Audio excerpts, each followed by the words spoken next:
Hey guys, I'm Angus, and today I let Twitter decide what books I would haul. So my hair's really not cooperating today, so that's why we're wearing the hat, just to cover that up. So a while ago on Twitter, I asked you guys to give me some suggestions on what books you wanted me to haul, and I got a lot of suggestions. So I wrote them all down, put them in a hat, and drew out as many as I could afford.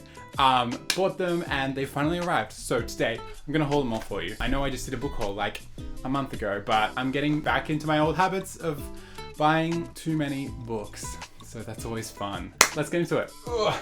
So these are all the books that I have to haul. There's 10, I believe, 9 or 10. The first book I have to haul actually wasn't a suggestion, but it just so happens I bought this in time for this video. So we have Harry Potter and the Goblet of Fire, the illustrated edition by J.K. Rowling and Jim Kay. I feel like I don't really need to tell you about this one. I feel like everyone will know what this is. It's the illustrated edition of the 4th Harry Potter book. It's beautiful. There's some really beautiful illustrations in here. It's surprisingly thinner than I thought it would be, considering the 4th book is quite huge. They seem to have condensed it quite a bit. It's blue on the inside. It was quite expensive. Like, it was like 60 Australian dollars. So the next book we have is a controversial one. Again, but better, by Christine Riccio. This book, if you don't know, is the debut novel of she is the biggest booktuber on YouTube, Christine Riccio. It's a New York Times bestseller, and there's been a lot of scandal around this book, a lot of tea, because people have some issues with the themes in this book and the main character. Generally, people haven't been enjoying it. I've heard mixed reviews. I know a lot of people who actually do really enjoy it, so I'm really interested to see how I feel about this book. If you don't know what it's about, it's pretty much, the title says it all, again but better. The main character, Shane, is going abroad to London, studying abroad, and she just wants to do college again, but better, and do all the things she's missed out on doing in her hometown. So I really like the premise. I think it's interesting, and I know it comes from a place of real experience from Christine, because that's what she did. She went abroad. I'm excited to see how I feel about this book. I really love the cover and the title. Yeah. The next book we have is Autobiography by Christina Lauren. This book has been so highly recommended to me, and I've heard nothing but amazing things about it. What's his name?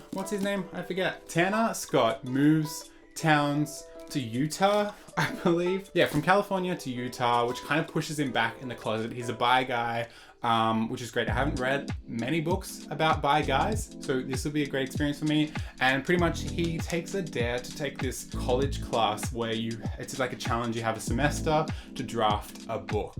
And obviously there's some romance in there, and I love this idea of telling stories where there's like a professional, like career-driven stream going side by side with a romantic relationship. That's just like my thing. I love that. So I'm really excited to read this book. It's such a pretty cover. It's like that pearl paper. I don't know what you call it. And actually, Christina Lauren blurbed again, but better. So there you go.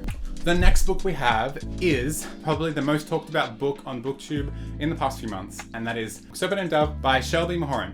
I think that's how you say it. This book, I have seen only one bad review of this book, and that was recently. It's a fantasy novel. It's a debut novel, I believe. It's blurred by Sarah J. Maas, so that's a big thing for a debut author. It's a fantasy about when a witch hunter and a witch get forced into marriage somehow, and just, what goes down.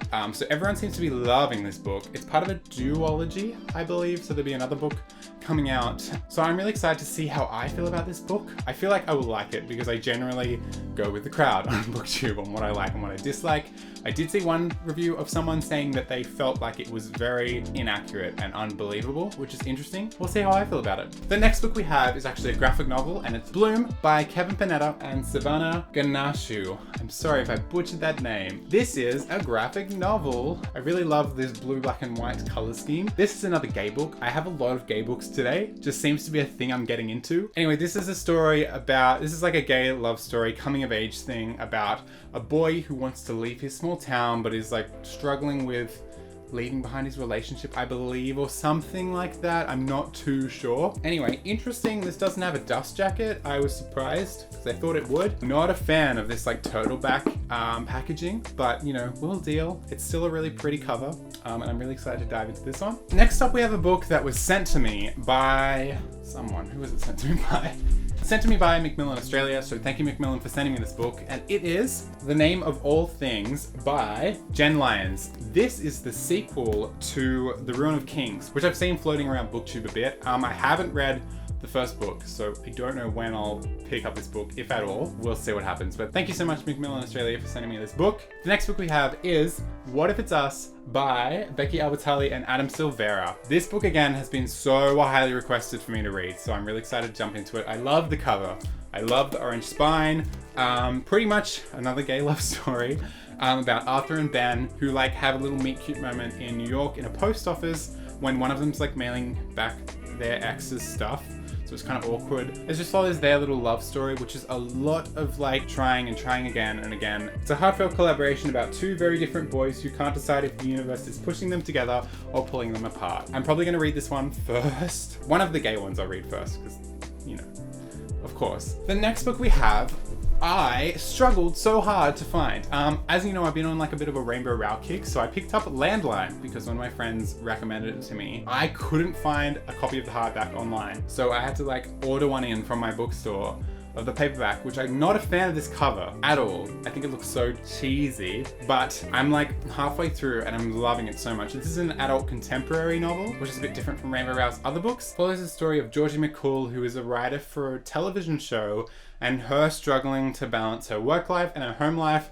And there's a bit of magical realism tied in there with this landline phone that can call into the past. I'm really enjoying it so far. I just love Rainbow Rowell's writing and her world building and her storytelling. It's so much fun and so easy to read. Definitely recommend all of her books. The next book we have was a bit of a mistake. So someone recommended me Kingsbane by Claire Legrand. It got drawn out of the hat, so I bought it. And when it arrived, I realized this is book 2 in a series. I'm so stupid. So this is book 2. The first book is Furyborn, which I don't own. So we're gonna have to fork out some more money to buy that before I can even touch this. I don't want to read the blurb because I don't want to be spoiled, because I was really interested in this series. I love the covers, they're excellent. I don't really have anything to say. It's a fantasy. Everyone's loving it on BookTube, so I'm really excited to dive in. I'll have to find a way to get the first book before I can read this one. I'm such an idiot. Idiot boy. The second last book we have is The Music of What Happens by Bill Conisberg. And this, surprise, surprise, another gay book, because that's what we're all about here at Bookishly Angus. Just that seems to be the thing that I keep gravitating back towards. I think this is similar to the other 2 gay books I hold. They're all just gay love stories. Pretty much about 2 very different boys in the 1980s and their kind of gay love story. I really love the cover. I just love all of these covers. The back cover is even prettier, actually. I really like this color scheme more than I like this color scheme. When I bought this book, for some reason I thought it was a graphic novel, but it's not. It's actually a novel. But yeah, I'm really excited to jump into this. It's got that paper dust jacket, which I love. It's just so nice to like feel and stuff. So yeah, really excited to jump into this one, as well as all the other ones. That seems to be all I can say. The last book we have is A Quiet Kind of Thunder by Sarah Bernard. This book follows a story of a girl who doesn't talk, but she has so much to say, and a boy who can't hear, but he can listen. And it's their love story of having this really unique connection and way of communicating that I'm really interested to see how this book works in terms of writing on the page, you know, how their interactions go. So I'm really excited to pick this up. I'm not a huge fan of the cover. I don't know, it feels cheap to me. I feel like they could have done so much more with it, but you know, that's that. So those are all the books I have to haul today. Thank you guys so much for watching. I guess I have to stack them all up so we can do a thumbnail. How am I gonna do this thumbnail? Those are all the books I have to haul today. Thank you guys so much for watching, and I'll see you again in a video soon.